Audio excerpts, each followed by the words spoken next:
عايزه العب. تعملي ايه يا تافهه؟ ما معليه، هقف في الطابور وهلعب بالله عليك. تلعبي ايه؟ يعني بصي بس تقوليش لحد. هي عايزه تخش تلعب ده. تلعب معايا؟ لا. تعبت عليكي نفسك يا بعيده. دفعتي يا تافهه؟ هما بيخشوا وبعدين بقى ايه؟ الاوراق بتتطاير. الاوراق بتتطاير. ايوه في اوراق في الارضيه ايوه بتتطاير بدفع الهواء. في استشوار تحت بيقلب الحاجات. استشوار فالاستشوار ده اما بيطير الورق يروح بقى ايه، كأن اوراق الخريف تتطاير، تروح انت مقفشه فيها، وكل ما تقفشي اكتر في ورق الخريف تاخدي بقى هدايا اكتر. وها هي اليوتيوبر المشهوره مي عبد الرحمن، وهي بتلعب لعب تقلل من قيمتها قدام الناس.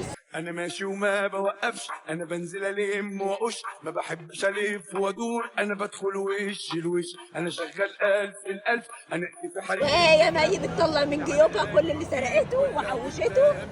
مش هبطل حد واللي معاه مش مع حد، بشغلش دماغي بحد عشان كلها على قد القد. الفائزه باكبر لم ورق معانا النهارده مي عبد الرحمن تاخد الميداليه الذهب. الحمد لله الحمد لله، ده مجهود والله. انا كان زمان وانا في المدرسه زمان بينزلوني في الحوش ما بين الحصص انا الم الورق من بتاع، فده كان بيذكرني بالمأساوية. الحمد لله كسبت انا. لو عملوها الرجاله مش رجاله، انت مش رجاله. وإخبار لو عملوها ست.